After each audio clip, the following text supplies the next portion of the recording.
Hoy, familia, estamos cerrando nuestra visión Pasión por la Casa. Y a partir de hoy, entonces, estamos dando pues inicio a esta dinámica tan especial y que creo que con los últimos acontecimientos que hemos estado viendo cobra más vida el entender lo que nosotros tenemos que hacer. Para entrar a lo que vamos a compartir hoy, yo quiero preguntarles algo. ¿Alguien de ustedes alguna vez ha dudado sobre algo? Levante la mano. Creo que todos hemos tenido dudas. Existen dudas de todo tipo. Y las dudas obviamente tienen que ver con la incertidumbre. Yo recuerdo una de mis primeras dudas, siendo muy joven, era fruto de que vengo de una familia numerosa. Mis hermanos mayores no habían tomado la decisión de ir a la universidad. Entonces yo recuerdo que los menores que los mirábamos a ellos, pues decíamos, pues ellos no fueron, pues no tiene sentido que nosotros lo hagamos, porque claro, de una y salían a trabajar y todo eso. Pero yo recuerdo que en esa temporada justo yo conocí de Dios y me decían, no, pero usted tiene que ser distinto. Y entonces yo estaba con la duda, ¿no? ¿Será que estudio o no estudio? Y fue todo un desafío porque las circunstancias aún económicas no eran las mejores, pero años después dije, oiga, valió la pena. Lo que les quiero decir es que todos y cada uno de nosotros en algún momento tenemos dudas, por ejemplo, de lo que está pasando en este momento en el mundo, en Europa. ¿Será que se forma la tercera guerra mundial? Yo les cuento que yo soy mucho de ver un ratico y listo, pero esto lo he estado siguiendo casi que minuto, porque me parece que lo que estamos viviendo es muy serio. Y no necesariamente para ser apocalíptico, sino que hace rato el mundo no estaba tan como una olla que está a punto de derretir. Y cuando uno empieza a mirar la geopolítica y uno va a la Biblia y dice, Dios mío, este tema es un tema muy serio, ¿no? Entonces, claro, uno empieza a tener dudas acerca de todo, acerca de muchas cosas. Alguien decía que la duda es el gran enemigo de la fe. Jesús le dijo a Pedro cuando se estaba hundiendo del miedo, hombre, ¿cierto? Hombre de poca fe, ¿por qué qué? ¿Por qué dudaste? Jesús reprendió a Pedro, porque Pedro, después de caminar sobre las aguas y mirarlo a él, empezó a mirar el mar, las olas, y se empezó a hundir. Yo quiero preguntarte hoy, ¿qué cosas te tienen hoy con duda? Es la pregunta que te quiero hacer hoy. Porque cuando vayamos a la Biblia nos vamos a encontrar que hay un personaje que también tuvo una duda. Y yo quiero invitarte a que vayamos a Lucas capítulo 7. Lucas capítulo 7. Vamos a leer del 18 al 23. Lucas 7 del 18 al 23. Dice este pasaje: los discípulos de Juan el Bautista le contaron todo lo que Jesús hacía. Entonces Juan llamó a 2 de sus discípulos y los envió al Señor para que le preguntaran: ¿eres tú el Mesías a quien hemos esperado o debemos seguir buscando a otro? Los 2 discípulos de Juan encontraron a Jesús y le dijeron: Juan el Bautista nos iba a preguntarte: ¿eres tú el Mesías a quien hemos esperado o debemos seguir buscando a otro? En ese preciso momento Jesús sanó a muchas personas de las enfermedades, dolencias, expulsó espíritus malignos y le devolvió la vista a muchos ciegos. Luego les dijo a los discípulos de Juan: regresen a Juan y cuéntenle lo que han visto y oído.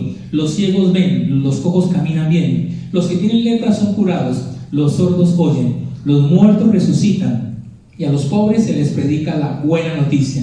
Y agregó: Dios bendice a los que no se apartan por causa de mí. Qué especial este pasaje, y obviamente tenemos que entrar en el contexto de este pasaje. ¿Qué es lo que está pasando aquí en este momento? Había algo que Israel por mucho tiempo anhelaba. Por siglos y siglos los judíos estaban anhelando la venida del Mesías, la venida del Salvador. Era el gran anhelo de las profecías, el gran anhelo de los estudiosos de aquella época, de los religiosos de aquella época, de los profetas. Anhelaban el Salvador, alguien que iba a venir. Ellos creían a liberarlos de la opresión de los romanos. Ellos estaban anhelando eso. Alguien que decía la profecía que le daría vista a los ciegos, que haría que los sordos oyeran. Y entonces, cuando aparece Jesús en escena, también nos encontramos con algo muy particular. Está Juan el Bautista, que es diferente a Juan, el discípulo de Jesús, el que escribió el libro o la carta. Y entonces, Juan, cuando leemos este punto en dónde está Juan, Juan está en la cárcel. Juan el Bautista ha sido llevado en la cárcel por criticar a Herodes, por señalarle a Herodes su pecado. Juan ha sido llevado en la cárcel y él de pronto empieza a escuchar que Jesús empieza a hacer muchas cosas. Y entonces Juan envía a dos de sus discípulos a que le preguntaran a Jesús si él era el Mesías o qué, o esperaban a otro. Esa es la gran pregunta que tiene Juan. Juan está en la cárcel, Juan está escuchando que algo está pasando con Jesús y él manda a preguntar si Jesús es el Mesías o si seguían esperando a otro. Y cuando uno lee esto puede parecer muy superficial cuando uno lee, pero cuando uno se da cuenta es que esto es un tema profundo. ¿Por qué? Porque Juan está mandando a preguntar si él era el Mesías, pero cuidado, tiempo atrás Juan bautizó a Jesús, ¿recuerdan? Es más, Juan dijo: he ahí viene el Cordero de Dios que quita el pecado del mundo. Entonces hay una pregunta que inmediatamente surge, es ¿cómo es que Juan, que bautizó a Jesús, que vio que descendió sobre él el Espíritu Santo como paloma, tiempo después Juan está mandando a preguntar si Jesús era el Mesías o era otro? Hay algo que no encaja ahí. Se supone que él lo conocía, se supone que él sabía que era el Mesías. ¿Por qué Juan está mandando a hacer esa pregunta? Y obviamente tenemos que entrar a mencionar la palabra con la que yo les decía al inicio. Juan tal vez estaba dudando si aquel que él había bautizado era realmente el Salvador. Y esa pregunta donde vamos a concentrar, tiene dos connotaciones muy importantes. La primera, parece ser que, claro, Juan, al igual que la mayoría de los judíos, pensaba que el Salvador era un gran guerrero que iba a atacar militarmente a los romanos y liberarlos de la opresión de los romanos. Es más, probablemente dicen los estudiosos que Juan estaba pensando tal vez que Jesús iba a ir a la cárcel y lo iba a liberar. Pero cuando empiezan a oírse otras cosas, entonces parece ser que Juan en su mente dice: este hombre no encaja con lo que yo estoy esperando que él era. Aquí viene entonces la primera lección, y es que uno de los peligros que nos suele pasar a los hijos de Dios, a los cristianos, es que a veces tenemos una expectativa de Jesús. A veces tenemos una expectativa de cómo debe ser Jesús o cómo debe ser la iglesia. Muchas veces nosotros, claro, estamos acostumbrados, venimos, un estudio dice que si a la gran mayoría de los cristianos le preguntaran: ¿y para usted qué es la iglesia y quién es Dios? Y dicen los estudios que la gran mayoría diría: Dios es un Dios que me ama. Pero aunque eso es verdad, esa es una parte de la verdad. Dios es un Dios que ama, pero también me hace un llamado, por ejemplo, al compromiso, por ejemplo, a servir, por ejemplo, a dar, como nos compartían él, por ejemplo, a muchas otras cosas. Pero a veces nosotros podemos nos acercamos a Dios con una expectativa de lo que Él debe ser y no de lo que realmente es. Yo me he encontrado que eso es lo que muchas veces frustra a la gente en las iglesias, porque la gente viene creyendo que Jesús va a hacer algo, viene creyendo que Dios va a hacer algo y no necesariamente lo va a hacer, pueda que lo haga y pueda que no lo haga.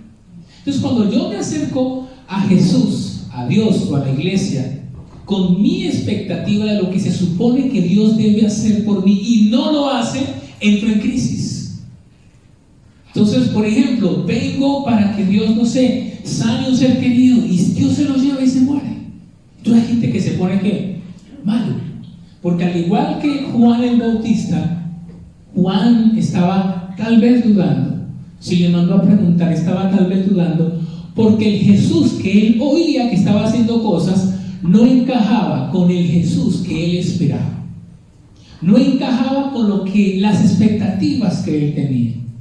Y eso es muy peligroso. Una de las cosas más peligrosas es cuando yo empiezo a tener un concepto equivocado de Dios y de la iglesia, porque me frustro, porque me pongo mal. Uno de los ejemplos, ¿cuál es?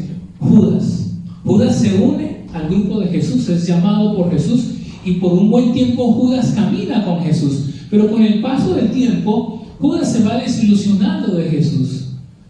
Judas ve que ese a quien él sigue habla de que él se quiere morir, de que va a morir, y Judas dice: pero yo no me metí a esto, porque él se metió pensando en algo que era muy distinto de lo que Jesús le podía ofrecer. La vida cristiana, familia, tiene que ver con que nosotros podamos comprender, por ejemplo, ¿por qué yo estoy un domingo? ¿Por qué me levanto a orar? ¿Por qué voy a la palabra de Dios? ¿Por qué debo de desarrollar ciertos hábitos para mi vida? Parte del secreto de la vida espiritual es que yo entienda el porqué de las cosas y no solamente caiga de manera automática. Porque entonces, cuando las cosas no se dan como yo quiero, usted se frustra, usted se pone mal y usted puede alejar de las cosas de Dios. ¿Por qué? Porque al igual que Juan, el Dios que yo tengo como expectativa no es el Dios que hoy me está solucionando cosas a mí. Y esa es la reflexión en este primer punto que estamos viendo. Juan manda a preguntar: pregúntenle a él si él es el Mesías o esperamos a otro. Juan tenía dudas. Y la pregunta hoy, para que cada uno se la responda, es: ¿cuál es el concepto que tú tienes de Jesús? ¿Cuál es la expectativa que tú tienes de Jesús? ¿Qué es lo que tú esperas que Dios haga por ti? Y la pregunta: ¿y qué pasa si no lo hace? ¿Qué pasa si Dios responde de otra manera? ¿Qué va a pasar con tu fe? ¿Qué va a pasar con tu confianza en el Señor? Ese es el punto. Yo lo he dicho muchísimas veces y lo repito: como una gran mayoría de los hombres anhelaba ser padre, pero no en las condiciones en las que nosotros tuvimos que tener a Hannah. A propósito de lo que se acabó de aprobar en estos días, ¿no? A propósito. En estos días por ahí subiremos una foto de ese tema, porque si fuera en ese contexto, pues Hannah no debió haber nacido, pesando 610 gramos. ¿Sí? Pero volviendo al tema, yo quería ser padre, pero lo que yo no sabía era la forma como Dios me iba a permitir a mí ser padre, con unas situaciones muy delicadas. Hacia donde yo le quiero llevar es eso, que es muy delicado si usted no tiene un claro concepto de quién es Dios. Usted quiere que Dios de pronto se amolde a lo que usted quiere y desea y piensa, y ahí puede sufrir. Y es lo que yo le quiero evitar, que usted se acerque al Dios bíblico, al Jesús bíblico, no al Jesús que de pronto está en su mente y en su corazón. Y Dios, ¿por qué no actuó de esta manera? ¿Y por qué no se movió de esta forma? Y el punto entonces es, de la primera pregunta, dos cosas. La primera: mis expectativas de Dios, mis expectativas de Jesús, ¿cuáles son? ¿Cierto? ¿Son mis expectativas ajustadas a lo que Jesús realmente quiere ofrecerme? Muchas personas se unen a la vida cristiana creyendo que van a ser felices. Venga para que sea feliz. Y la vida cristiana no necesariamente te va a hacer feliz. Tienes la salvación, pero a veces hay una serie de elementos que se suman a tu vida. Entonces es un error tratar de enganchar a alguien a las cosas de Dios con ese tipo de atractivo. Es un engaño traer a la gente así. Juan entonces está en ese punto donde él tiene una duda: si Jesús es el Mesías o no es el Mesías. Pero de ahí también se desprende algo muy importante, y es que, claro, los discípulos de Juan van donde Jesús y le dicen: Jesús, Juan acaba de mandarle hacer una pregunta, y es que si usted es el Mesías o que si esperamos a otro. No está en la Biblia. Yo no sé cómo habrá sido la cara de Jesús. Yo creo que Jesús habrá dicho: mire, Juan no fue el que me bautizó. No sé si a usted le ha pasado, que es horrible, ¿no? Cuando usted le presentan a alguien y días después usted se le encuentra, pues ahora no lo saluda a uno. Eso es feísimo. ¿Qué dice esta palabra tan rara? Que uno le hace como que le mira para saludar y no. Me dice: pero qué grosera esta persona. Y nos saludó, se lo presentaron a uno. Yo no sé si algo así habrá sentido Jesús, no sé. Pero ¿de quién está? No, que de Juan. El que me bautizó, sí. ¿Cómo así? Él fue el que me metió la cabeza. No entiendo. ¿Cómo es que está adorando? No está en la Biblia, pero me imagino que algo tal vez pudo haber pensado, que yo hubiera pensado de esa manera. Pero ellos llegan y le preguntan a Jesús: ¿eres tú el Mesías o vamos a esperar a otro? Y creo que esa pregunta es una pregunta muy profunda, porque también puede ser una pregunta hoy para nosotros como iglesia. Por ejemplo, siempre lo digo, ¿no? Cada que una persona llega a las cosas de Dios, una de las preguntas implícitas es: ¿será esta la iglesia o buscaré qué? ¿O tendré que buscar otra? Y es un reto muy grande. Así como Jesús, ¿serás tú el Mesías o buscamos a otro? El reto que tiene la iglesia hoy es eso.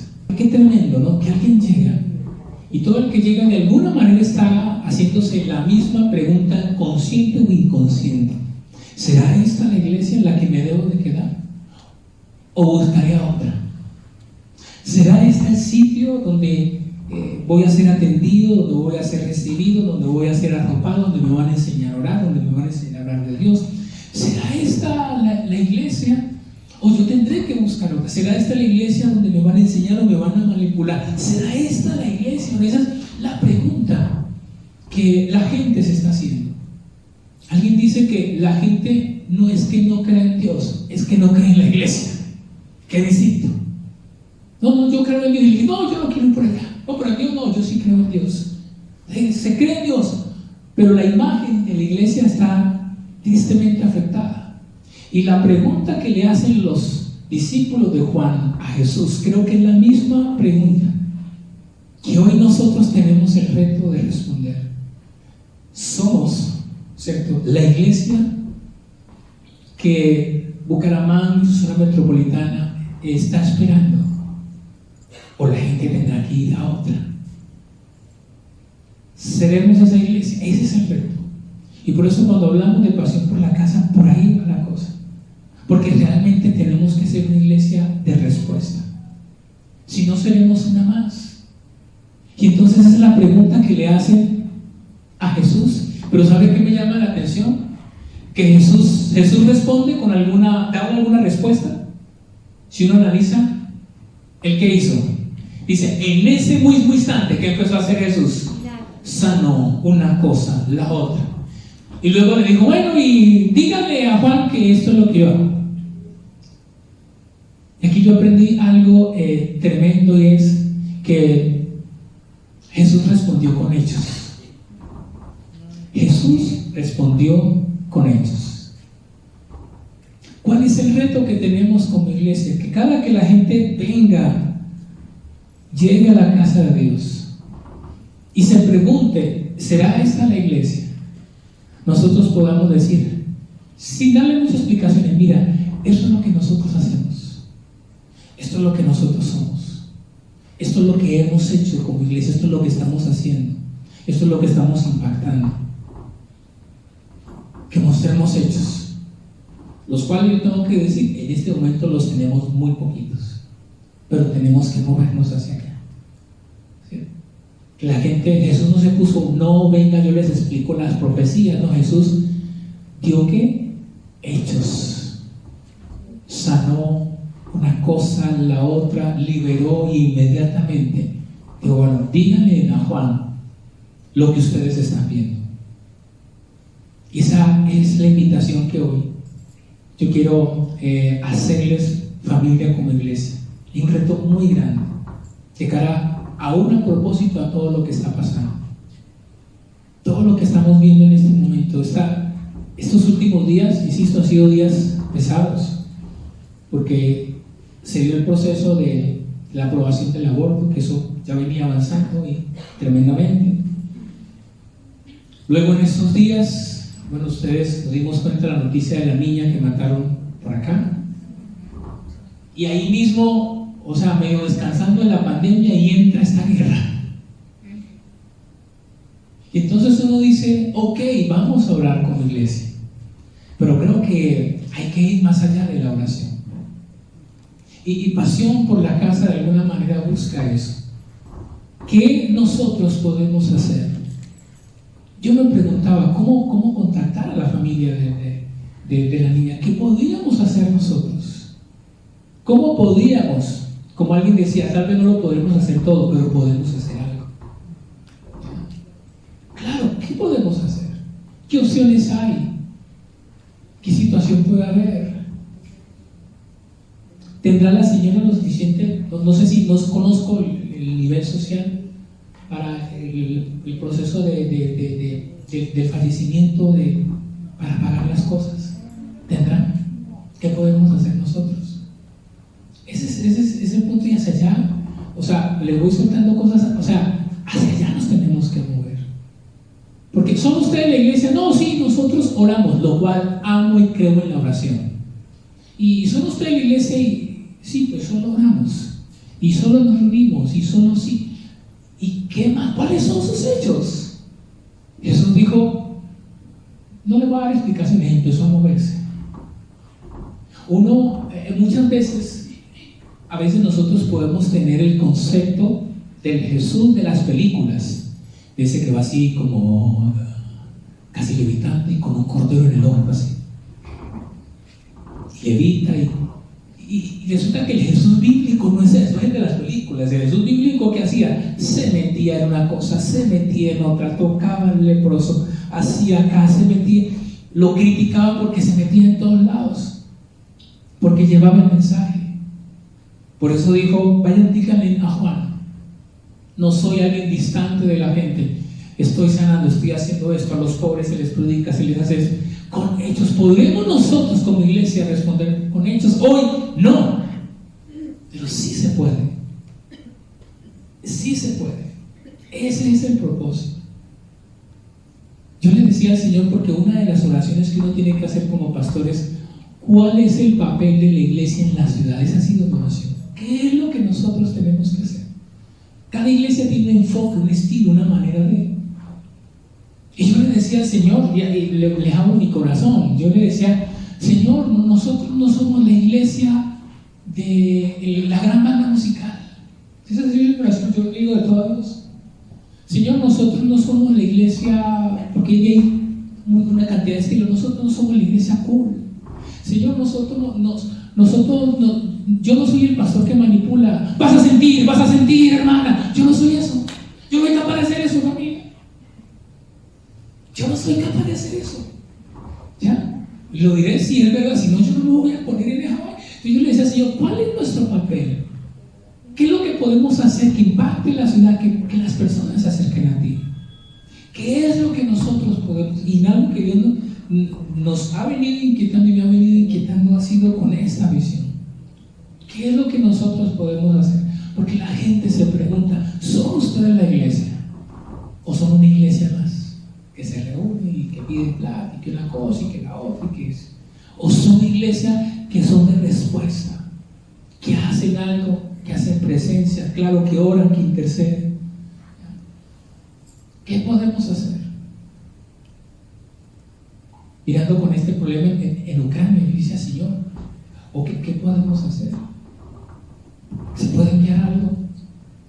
¿Qué podemos hacer? Mirar la ACNUR, las Organización de Naciones Unidas, que claro, hay de todo y yo tengo mi concepto frente a esas grandes entidades, pero mi llamado es ser de bendición. Familia, lo que les quiero decir es que Juan tenía una pregunta, pero Jesús literalmente se la respondió, y se la respondió ¿cómo? Se la respondió con hechos. Familia, hoy estamos cerrando nuestra serie de visión, pasión por la casa. Pasión por la casa para que nos preparemos para orar. Tiene que ver con, vamos bien de tiempo, tiene que ver con poner la iglesia en la posición que debe estar. Pasión por la casa tiene que ver con, ¿cuál es el reto de la iglesia, familia? Y es hacer lo que Jesús haría si estuviera aquí en la tierra. Si Jesús estuviera aquí en la tierra, ¿se encerraría a un sitio solo a orar? Pregunto. No creo que lo haría. Y no porque no ame la oración, soy un amante de la alabanza, ustedes ya me conocen. Pero pasión por la casa es, vamos a hacer lo que Jesús haría si Él estuviera aquí.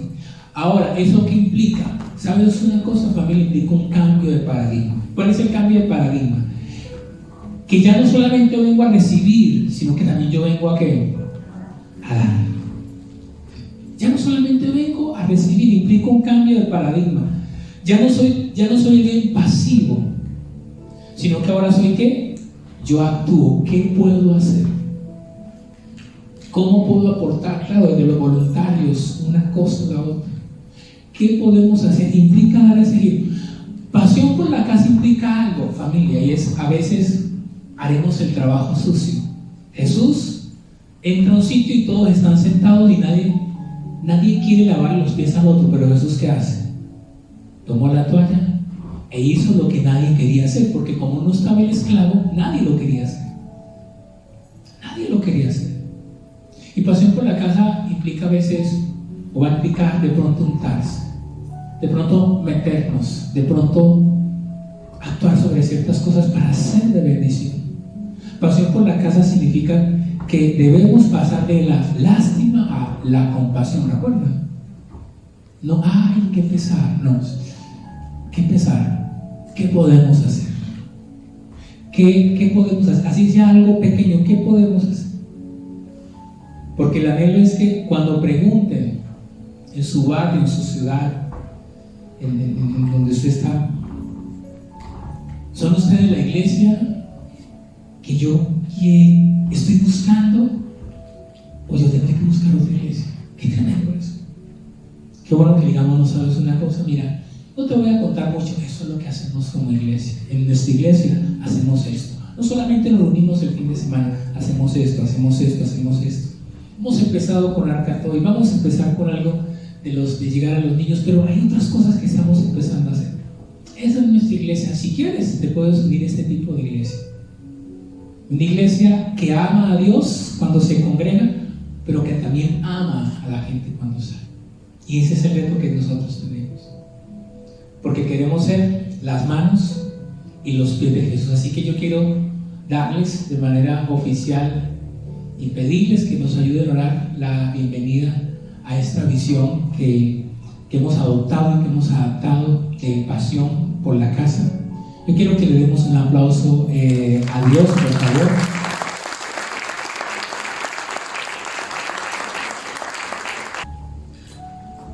Padre, yo te quiero dar gracias por este tiempo que tú nos has regalado. Hoy estamos cerrando nuestra visión, pasión por la casa, y estamos cerrando y dando inicio oficial a algo, Señor, a lo que tú nos estás llamando como iglesia y como familia. Haga memoria de lo que dijo Juan el Bautista cuando mandó a preguntar. Él tenía dudas. Aquel que había bautizado a Jesús tenía dudas, porque Jesús no encajaba con lo que él esperaba que hiciera Jesús. Señor, tal vez yo hoy tengo que reconocer lo mismo, que yo tengo una imagen de ti, que yo tengo unas expectativas de ti, que yo quiero que tú me respondas de esta manera. Era lo que pensaba Juan. Será un guerrero, se levantará contra el imperio, me sacará de la cárcel. Jesús no hizo nada de eso. Y eso es lo que tenía Juan dudando. ¿Qué te tiene dudando hoy del Señor? ¿Qué te tiene pensando si entregas más tu vida a Él o no? ¿Cuál es? ¿Qué es lo que ha pasado que hace que tú digas no creo que ese sea Dios? Porque no encaja con el modelo que está en tu mente y en tu corazón. Pero hoy el Señor te dice que Él sigue siendo Dios y que tal vez no siempre va a llenar tus expectativas, porque Él tiene algo más grande para ti. Dile: Señor, renueva mi mente, porque yo a veces tengo que reconocer que te he buscado, buscando a un Dios que se ajuste a mis parámetros, a mis expectativas, a mis demandas. Y eso me ha generado duda, me frustra, hasta hasta tal vez ha hecho que yo te deje de buscar, porque digo, Él no me escucha, pierdo el tiempo, Él me ignora y me pongo mal, Señor, cuando tal vez el problema soy yo. Por eso toma mi vida, toma mi corazón, pero sobre todo también, Señor, ayúdanos a responder como lo hizo Jesús. ¿Eres tú el Mesías? Jesús se quedó callado, solo actuó. ¿Son ustedes la iglesia? Cada que tú le hablas a alguien, le compartes, le cuentas que crees en Dios, esa persona que no te lo diga se va a preguntar: ¿estará en un sitio que es sano o la están manipulando, le están lavando el cerebro? ¿Será esa iglesia? ¿Valdrá la pena ir? Señor, qué reto tan grande tenemos nosotros. Haznos conscientes de eso. Que mi vida, cada que yo digo asisto a una iglesia, estoy en un lugar, una pregunta inconsciente se levantará en las mentes: ¿estará en el sitio correcto o debe irse a otro lugar? Señor, tenemos un reto, ayúdanos a hacer la iglesia que hace lo que tú harías si estuvieras aquí en la tierra. Cambia mis paradigmas, cambia mis esquemas mentales, pero sobre todo, Señor, permítenos con hechos, no solo con palabras, mostrar que sí se puede. Que cuando digan: ¿son ustedes en la iglesia que estoy buscando?, podamos decir: sí. Mira, ¿sabes una cosa? Esto es lo que somos, esto es lo que hacemos. No solamente nos reunimos, hacemos esto, sembramos aquí, actuamos de esta manera, somos de bendición. Señor, ayúdanos. Y por eso hoy, en este cierre de pasión por la casa, en este cierre de visión, yo quiero orar por la vida de tus hijos, por aquellos que hoy se han comprometido. Si hoy tú te quieres comprometer con esta visión, es tomar la decisión en un acto de fe, de apartar una ofrenda por encima de tus diezmos, ofrenda distinta, para equipar y fortalecer la iglesia en su alcance, hacia adentro y hacia afuera, y para alcanzar al mundo. Si no lo has hecho y lo quieres hacer, acércate a mi esposa, recibirás un formato. No es una obligación, es voluntario. Y si ya lo has hecho hoy, dale gracias a Dios y dile: Señor, provéeme para dar, provéeme para hacer de bendición, provéeme, Señor. Padre, yo oro por tus hijos. Abre las ventanas de los cielos. Tu palabra dice que si yo busco el reino de Dios y su justicia, tú vas a añadir, Señor. Señor, estamos incursionando en esta visión, una visión, Señor, de sembrar, de dar, Señor. Vamos, oh Dios, a hacer lo que tenemos que hacer en tu reino. Tú añadirás, Señor. Tú añadirás a tus hijos. Tú añadirás a sus vidas. Tú añadirás a sus hogares. Tú añadirás de bendición a su salud. Tú añadirás a sus finanzas, en el nombre de Jesús. Fruto, Señor, de amarte a ti y amar a la gente. Fruto, Señor, de ser la iglesia, Dios mío, que un mundo está esperando, Señor. Que Santander, que Bucaramanga, que su zona metropolitana está esperando. Señor, ayúdanos a hacer eso, de tal manera que podamos ver tu gloria.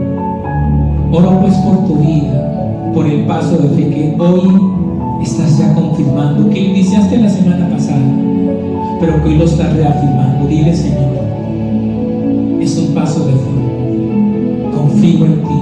Oro por tu vida, consagro pues tu primera ofrenda, la que hayas dado o vas a dar de pasión por la casa, y oro para que entonces su respaldo y su bendición sea extraordinaria en tu vida.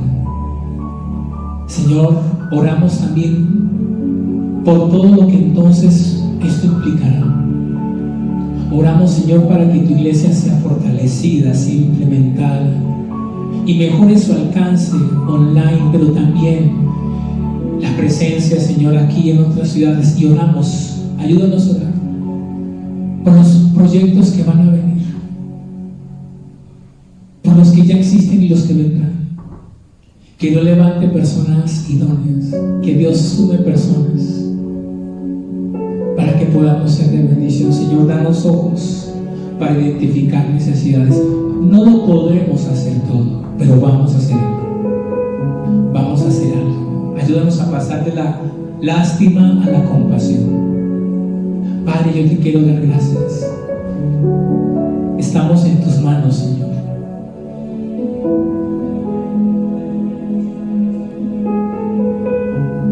Señor, te entregamos este tiempo.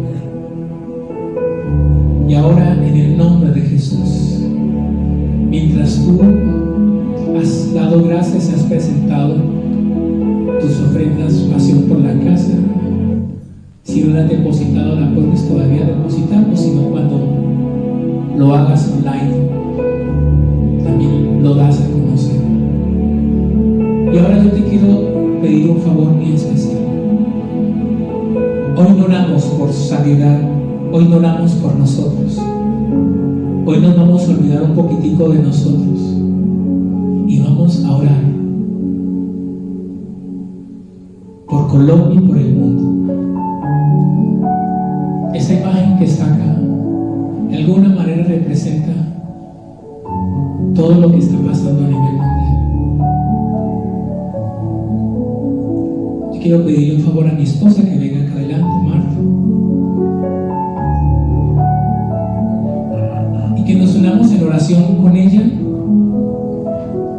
Ella va a orar por lo que pasó hace poco, la aprobación de esta ley, que podrá tener personas a favor y en contra, pero que a la luz de la Biblia está en contra de sus principios, como la ley del aborto, la aprobación. También orará por la niña que fue asesinada, por su familia. Esto pasó cerca de nosotros. Así que unámonos en oración y yo luego estaré orando por lo que está pasando en Europa. Únete por favor a nosotros en la oración. Señor, queremos darte muchas gracias, Dios mío, por tu amor y por tu misericordia, Señor. Gracias porque de verdad nos tienes aquí. Gracias, Señor, porque tú has hecho obra maravillosa en nuestras vidas. Dele gracias a Dios allí, toda usted como varón, por ser varón y por tener la maravillosa bendición de contribuir para dar vida. Y nosotras como mujeres, darle gracias a Dios por todo lo que implica el proceso de la maternidad. Ser mamá es una bendición. Yo sé que de pronto muchas mujeres dicen, pero es que me violaron o me hicieron esto o aquello. Pero mire, Dios es el que da la vida y también el que la quita. Simplemente roguémosle a Dios, porque el problema no es tanto una ley, el problema es lo que hay en el corazón del ser humano.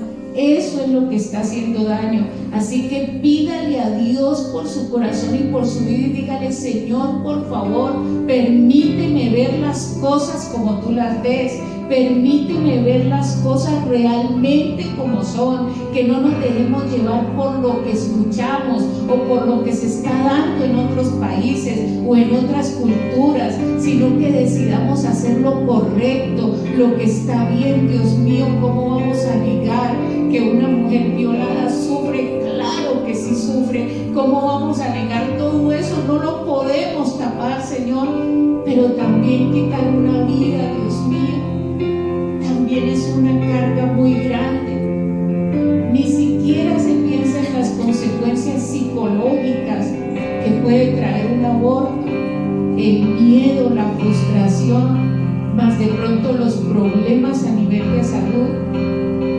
Es mejor rogarle a Dios más bien que nos proteja,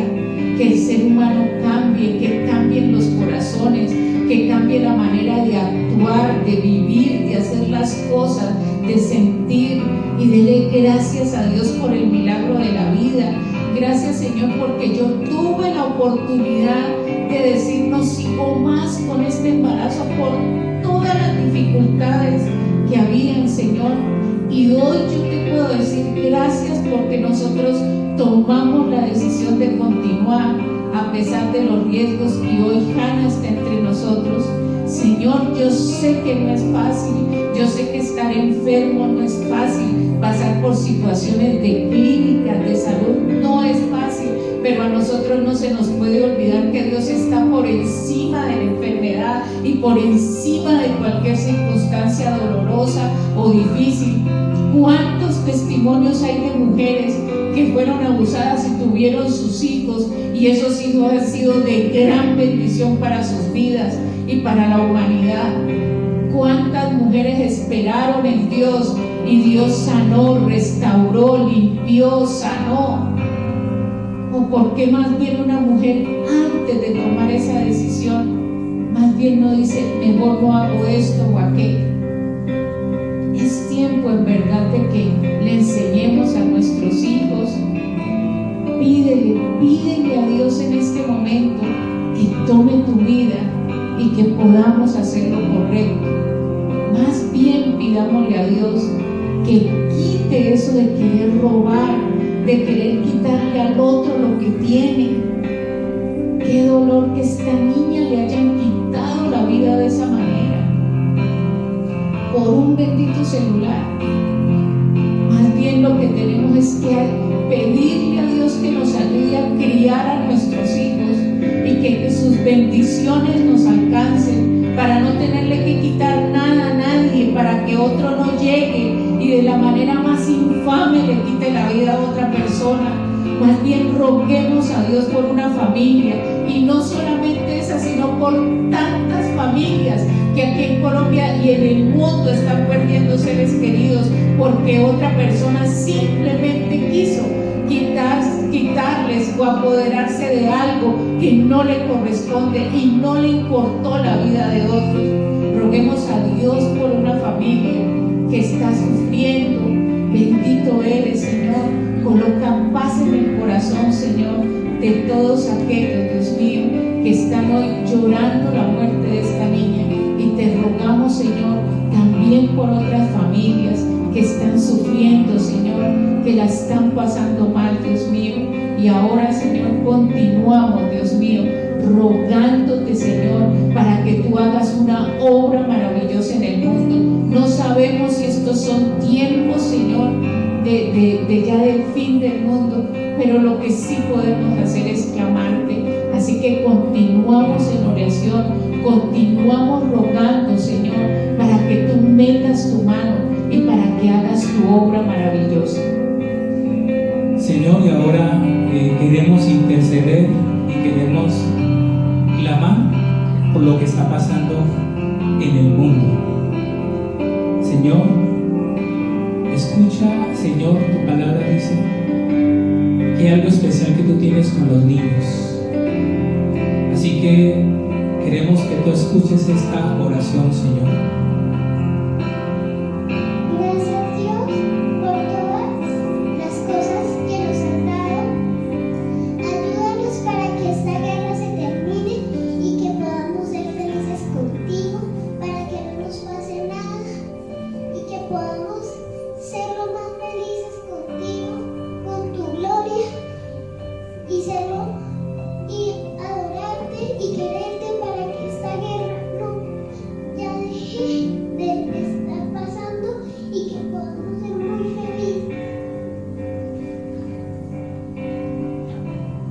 Gracias, Dios.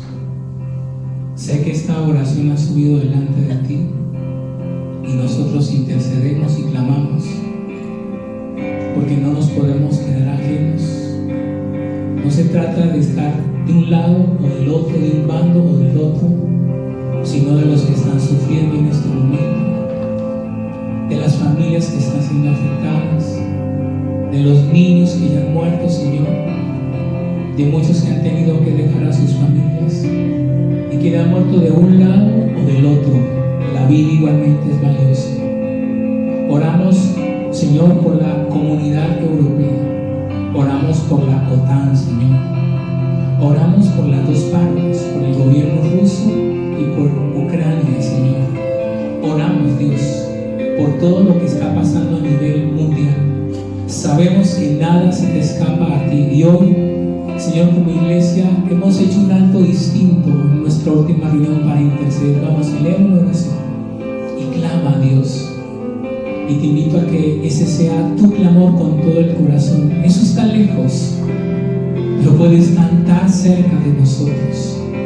Así que yo te quiero invitar a que ahora nos pongamos en pie, por favor, y que levantemos nuestras manos. La Biblia dice que Moisés fue a una batalla y que mientras él tenía las manos levantadas, Dios prevalecía. Señor, desde este lugar estamos orando. Como hemos visto algunos videos, Señor, de cristianos ahora en Ucrania encerrados orando, hoy, Señor, levantamos una oración.